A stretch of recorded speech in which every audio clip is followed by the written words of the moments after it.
अपना परिचय देखिए। मैं हिंदू गुगनानी भुवनेश्वर में हूँ और इधर हमारे ये सब भाई बहन सेवा दल के आए हैं।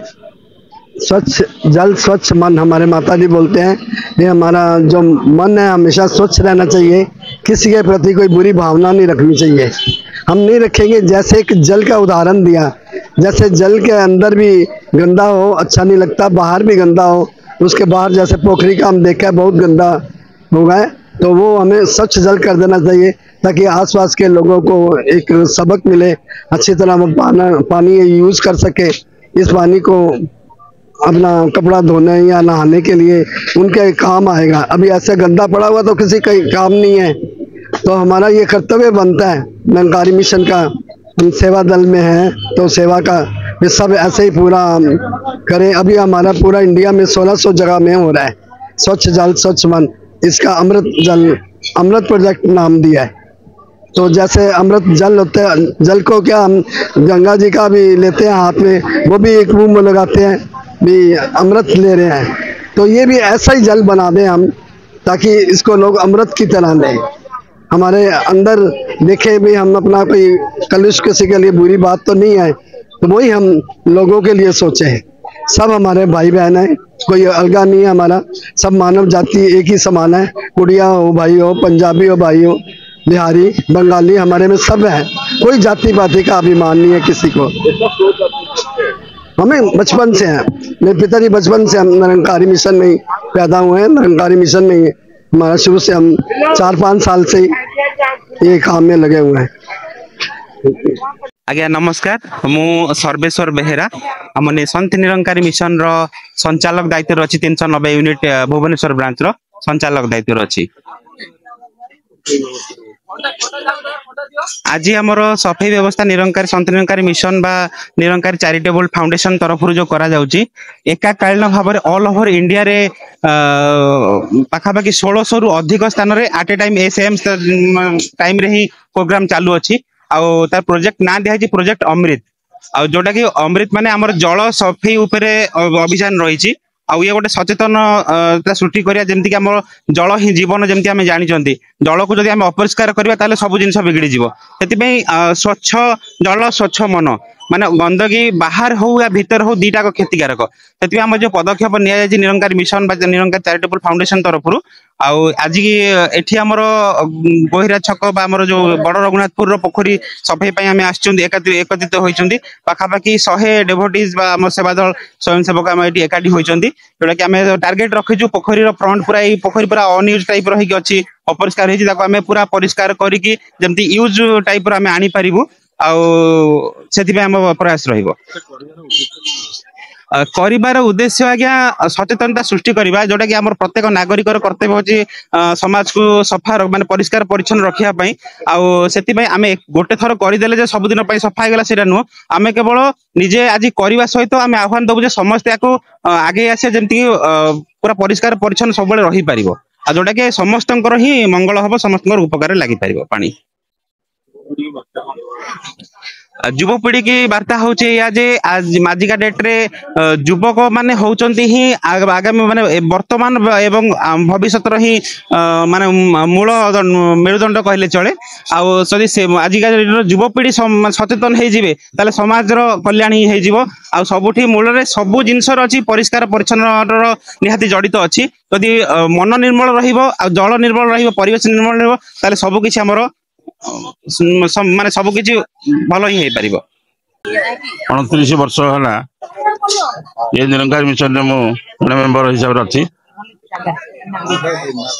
अच्छी मो मन को छुईला जे निरंकारी मिशन फाउंडर है 1929 मसीहा ठारू 1929 मसीहा ठारू आज पर्यंत समय सतगुरु बाबा अवतार सिंह जी, गुरुबचन सिंह जी, बाबा हरदेव सिंह महाराज, माता सविंदर जी, आज माता सुदीक्षा जी सारा विश्व को यही आह्वान दौरान प्रथम है सेवा। सेवा विभिन्न माध्यम गुरु आमको शिखाई जोटा कि आम जड़े सोशल वर्कर कहले चले। आम सब सोशल वर्कर ଆଉ ଫାଉଣ୍ଡର ହେଲେ ଆମର ସତଗୁରୁ ମାତା ସୁଦୀକ୍ଷା जी महाराज ଆମକୁ ସ୍ୱଚ୍ଛ ଭାରତ ଅଭିଯାନରେ ସାମିଲ କରିଛନ୍ତି। ସ୍ୱଚ୍ଛ ଭାରତ ଅର୍ଥ ଆମେ ଯଦି ପରିବେଶକୁ ସୁସ୍ଥ ରଖିବା ଆମେ ନିଜେ ସୁସ୍ଥ ରହିବା। ପରିବେଶ ଯେତେ ସୁସ୍ଥ ରହିବ ଆମେ ସେତେ ସୁସ୍ଥ ରହିବା। ତେଣୁ ସ୍ୱଚ୍ଛ ନିର୍ମଳ ପାଣି ଠାରୁ ଧରି ବୃକ୍ଷରୋପଣ ପର୍ଯ୍ୟନ୍ତ ସବୁ କିଛି ଆମକୁ ଶିକ୍ଷା ଦେଇଛନ୍ତି, ଯାହାକୁ ବର୍ଷକୁ ଆମେ 2 ଥର 3 ଥର ପର୍ଯ୍ୟନ୍ତ ପାଳନ କରୁଛୁ। ବ୍ଲଡ ଡୋନେସନ କ୍ୟାମ୍ପ ଏବଂ ସମାଜରେ ଯଦି କୌଣସି ଘଟଣା ଦୁର୍ଘଟଣା ଦୈବ ଦୁର୍ବିପାକ ହେଲା ତା ଦେହରେ ବି ଆମେ ସାମିଲ ହେଇପାରୁଛୁ। ଗୁରୁଙ୍କର ଶିକ୍ଷା ହେଲା ପରୋପକାର ସେବା, ପରୋପକାର ହିଁ ସ୍ୱର୍ଗାୟ। ଆମେ ପ୍ରତ୍ୟେକ ସମୟରେ ଯଦି କାହାକୁ ଏଭଳି କଥା ଦବା ଯୋଉଟା କି ତା ମନରେ ଶାନ୍ତି ନ ଆସୁ, ଆଘାତ ନ ଆସୁ, ସେ ଶାନ୍ତି ନ ପାଇପାରେ କିନ୍ତୁ ଆଘାତ ନ ଆସୁ, ଆମର ବଚନ ପ୍ରେମର ବଚନକୁ ସତଗୁରୁ ଶିଖେଇଛନ୍ତି। ପ୍ରେମ ମାଧ୍ୟମରେ ଭାଇଚାରା ମାଧ୍ୟମରେ ହାତ ଯୋଡ଼ିକି ପ୍ରାର୍ଥନା କରିକି ସମସ୍ତଙ୍କୁ କହିବା ଆସ ଆଜି ସନ୍ଥ ନିରଙ୍କାରୀ ମିଶନ ଏହି ଆହ୍ୱାନ ଦଉଛି ଯେ ବିନା ସ୍ୱାର୍ଥରେ, ଆମର କୌଣସି ସ୍ୱାର୍ଥ ବି ନାହିଁ କି କୌଣସି ଜାଗାରୁ ଆମେ କୋଉ ପଇସା ନଉନୁ। ଆମକୁ ଯାହା ଗୁରୁଙ୍କର ଆଦେଶ ଅଛି, ଗୁରୁଙ୍କ ଆଦେଶ ମଧ୍ୟରେ ପ୍ରତ୍ୟେକ ସେବାରେ ଆମେ ସାମିଲ ହଉଛୁ। ସେବା ଠାରୁ ଧର୍ମ ଆଉ ଦୁନିଆ କିଛି ନାହିଁ। ଆଜ୍ଞା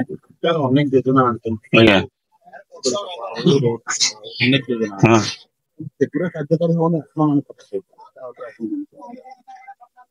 ଆମର ମୂଳ ଜିନିଷ ହେଲା ଆମର ଗୁରୁଙ୍କର ଆଦେଶ ଅନୁଯାୟୀ ଯୋଉମାନେ ସମର୍ପିତ ଭାବରେ ଗୁରୁ ଚରଣରେ ସମର୍ପଣ ହେଇଯାଇଛନ୍ତି, ପରମାତ୍ମାଙ୍କୁ ଜାଣିଛନ୍ତି, ପରମାତ୍ମାଙ୍କୁ ଜାଣିଲା ପରେ ହିଁ ସମର୍ପଣ ଭାବନା ଆସେ। ପରମାତ୍ମାଙ୍କୁ ନ ଜାଣିଲା ପର୍ଯ୍ୟନ୍ତ ସମର୍ପଣ ଭାବନା ଆସେ ନାହିଁ। ଆଜି ସରକାର ଅତି କମରେ ସାରା ଭାରତ ବର୍ଷରେ 100 କୋଟିରୁ 150 କୋଟି ଟଙ୍କା ଖର୍ଚ୍ଚ କରିବେ, କିନ୍ତୁ ତାର କଣ ଉଦାହରଣ ହୁଏ ଆପଣ ମାନେ ଅନେକ କାର୍ଯ୍ୟରେ ଜାଣିଛନ୍ତି। କିନ୍ତୁ ନିରଙ୍କାରୀ ମିଶନ ନିର୍ମଳ ଭାବରେ ସ୍ୱଚ୍ଛ ମନରେ ବିନା ମୂଲ୍ୟରେ ତାଙ୍କର ବଳିଦାନ ଦେଇ ଚାଲିଛନ୍ତି। ଯେତିକି ସମାଜରେ ଯୋଉଠି ଯାହା ତାଙ୍କ ସାମ୍ନାକୁ ଆସିଲା, କୋଉଠି ବ୍ଲଡ ଡୋନେସନ କ୍ୟାମ୍ପ ହଉ, କୋଉଠି ଅଳିଆ ଗନ୍ଦା ଅଛି ତାକୁ ସଫା କରିବା ହଉ, କୋଉଠି ବୃକ୍ଷରୋପଣ ହଉ, କିମ୍ବା ଅନ୍ୟାନ୍ୟ ଦୈବ ଦୁର୍ବିପାକ ଆସିଲା ତା ସାଙ୍ଗେ ସାମିଲ ହେବା ହଉ, ବିଭିନ୍ନ ଜିନିଷରେ ସାରା ଭାରତ ବର୍ଷରେ କଣ ସାରା ପୃଥିବୀର 80ଟା କଣ୍ଟ୍ରିରେ ନିରଙ୍କାରୀ ମିଶନ ଆଜିକି ଚାଲିଛି। ମାନେ ପାଳନ କରିବା ପାଇଁ ବିନା ସ୍ୱାର୍ଥରେ ସକାଳ 5ଟାରୁ ଉଠିକି ଆସିକି ଏ ଜାଗାରେ ପହଞ୍ଚି ଯାଇଛନ୍ତି। ମୁଁ ଆଉ ଅଧିକା କିଛି କିଛି କହିବାକୁ ଚାହୁଁନି। ସମାଜକୁ ଏଇ ଗୋଟେ ବାର୍ତ୍ତା ରହୁଛି, ଆସନ୍ତୁ ଆମେ ସମସ୍ତେ ସାମିଲ ହେବା, ସମସ୍ତେ ହେଇକି, କାରଣ ଆମେ ତ ଗୋଟେ ପିତାର ସନ୍ତାନ। ଆମ ମନରେ ଭିନ୍ନ ଧାରଣା ଅଛି। ଗୁରୁ ଆମକୁ ଏକ ଭିତରେ ଅନେକ ଅନେକ ଭିତରେ ଏକ ଦେଖାଇଛି। बहु वर्ष हेले जोड़ी अच्छी आउरी आम सब परिवार ए संत निरंकारी मिशन रे आउ सेवा करी आसी आसी आसी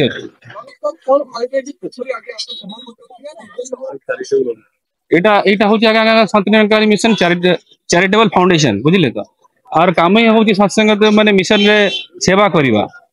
तो ये हमर भाईचारा मिशन आउरी आमे एठी आसी की सब प्रकार सफाई अभियान रे शामिल हेजु। जाना होची प्रोजेक्ट अमृत स्वच्छ जल स्वच्छ मन।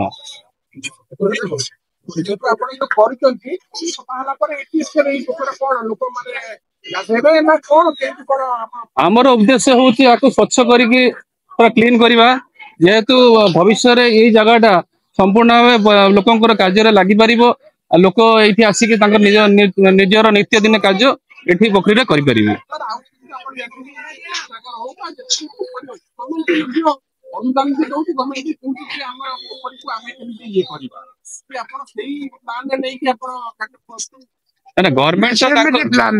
गवर्नमेंट तो प्रकल्प चली जाती, किंतु हमर मिशन गवर्नमेंट सागर साथी है कि ए मिशन टाको माने काम टाको आगी जंदी माने सब आड़े अक्रॉस इंडिया 1600 जगह रे हमर ये वर्तमान मिशन कार्यरत अछि।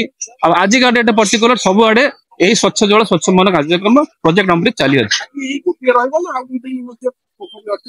हमर जे भुवनेश्वर ब्रांच रे एटा होची गोटे ये ब्रांच टा, कटक ब्रांच रे भी एमती एक प्रकार होची, आ एमती देखिले ओडिसा रे बहुत ब्रांच रे एई सेवाटा आज चली अछि। प्रोजेक्ट अमृत रे केवल आपण ए जे जल सफा और राजनीति पक्का सुत्री करथि माने जो सुविधा प्रकार सफा ଆଉ କିଛି ଚିନ୍ତାଧାରା ନେଇକି ଯିବେ ନା କେବଳ ଏଇ ଦୁଇଟାରେ? ଚିନ୍ତାଧାରା ସ୍ପିରିଚୁଆଲ ଆମର ସ୍ପିରିଚୁଆଲ ଚିନ୍ତାଧାରା ଅଛି ଚିନ୍ତାଧାରା ହଉଛି ଭାଇଚାରା ମିଶନ ଏଇଟା ସମସ୍ତଙ୍କୁ ସେବା କରିବା ସମସ୍ତଙ୍କ ଦୁଃଖ ସୁଖରେ ସାମିଲ ହବା ସମସ୍ତଙ୍କୁ ସତ୍କାର କରିବା ଆଦର କରିବା ଏହି ମିଶନ ର ମୁଖ୍ୟ ଧାରା।